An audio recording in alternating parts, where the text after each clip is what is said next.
तर या आधीच्या व्हिडिओमध्ये आपण बघितलं की कशा पद्धतीनं गणेश नाईकांना आनंद दिघेंमुळे आयुष्यातला पहिला पराभव बघावा लागला.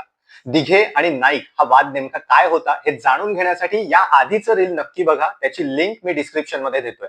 तर आनंद दिघेंच्या मृत्यूनंतर एकनाथ शिंदे हे ठाणे जिल्हा प्रमुख झाले शिवसेनेचे आणि तिथनच सुरुवात झाली गणेश नाईक विरुद्ध एकनाथ शिंदे यांच्या वादाला. 2004च्या निवडणुकीमध्ये गणेश नाईक हे बेलापूर मतदारसंघातनं मोठ्या फरकानं निवडून आले आणि ते ठाण्याचे पालकमंत्री झाले. नाईक पालकमंत्री झाल्यावर त्यांनी शिवसेनेची हर तऱ्हेनं कोंडी करण्याचा प्रयत्न सुरू केला आणि मग शिवसेनेनं गणेश नाईकांना रोखण्याची जबाबदारी टाकली तेव्हाचे शिवसेना जिल्हा प्रमुख एकनाथ शिंदे यांच्यावर. आणि इथनं नाईक विरुद्ध शिंदे असा उघड सामना सुरू झाला. 2008 मध्ये तत्कालीन खासदार प्रकाश परांजपे यांचं निधन झालं आणि तिथे लागलेल्या पोटनिवडणुकीमध्ये गणेश नाईक यांनी आपले पुत्र संजीव नाईक यांना ठाणे लोकसभा मतदारसंघातनं निवडणुकीच्या रिंगणात उतरवलं. मात्र एकनाथ शिंदेच्या स्ट्रॅटेजीमुळे गणेश नाईक यांचे पुत्र संजीव नाईक यांचा पराभव झाला.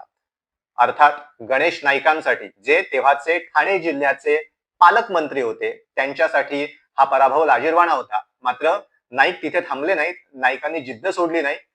गणेश नाईकांनी काही महिन्यांमध्ये होणाऱ्या लोकसभा निवडणुकांमध्ये पुन्हा एकदा संजीव नाईकांना ठाणे लोकसभा मतदारसंघातनं निवडणुकीच्या रिंगणात उतरवलं आणि त्यांना जिंकवून आणलं. आता हा शिंदेंना मोठा धक्का होता, कारण शिंदे हे ठाण्याचे जिल्हा प्रमुख होते. 2009चा वचपा मग एकनाथ शिंदेनी कसा काढला, तर 2014च्या निवडणुकीमध्ये भाजपच्या मंदा म्हात्रे यांच्या पाठीशी एकनाथ शिंदेनी आपली सारी ताकद लावली आणि त्यावेळेला मंदा म्हात्रे यांनी गणेश नाईक यांचे दुसरे पुत्र संदीप नाईक यांचा पराभव केला. 2014 मध्ये एकनाथ शिंदे ठाणे जिल्ह्याचे पालकमंत्री बनले. जे पालकमंत्रीपद गणेश नाईकांकडे होतं ते आता शिंदेकडे आलेलं होतं. 2014 मध्ये ठाण्याचे पालकमंत्री बनल्यावर आणि 2019 मध्ये राज्याचे नगरविकास मंत्री बनल्यानंतर एकनाथ शिंदेनी हर तऱ्हेनं गणेश नाईकांची कोंडी करण्याचा प्रयत्न केला. आत्ताच काही महिन्यांपूर्वी कल्याण ग्रामीण मधल्या 14 गावांचा नवी मुंबईत समाविष्ट करण्याचा निर्णय उपमुख्यमंत्री म्हणून एकनाथ शिंदेनी घेतला. मात्र हा निर्णय आपण बदलणारच असं नाईकांनी थेट जाहीर केलं.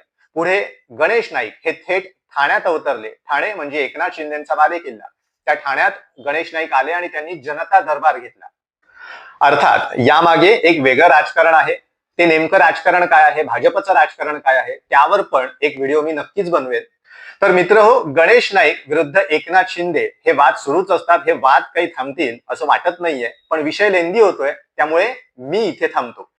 खरं तर या संपूर्ण प्रकरणाची सुरुवात, या संपूर्ण वादाची सुरुवात आनंद दिघे विरुद्ध गणेश नाईक अशा राजकीय वादानं सुरू झालेली होती. मात्र हा वाद आता एकनाथ शिंदे विरुद्ध गणेश नाईक अशा व्यक्तिगत पातळीवर येऊन पोचलाय का, असा प्रश्न विचारायला वाव आहे. हा व्हिडिओ तुम्हाला कसा वाटला, पूर्वार्ध म्हणून केलेला व्हिडिओ कसा वाटला आणि हा व्हिडिओ कसा वाटला हे आम्हाला कमेंट करून नक्की सांगा. व्हिडिओ पाहिल्याबद्दल धन्यवाद.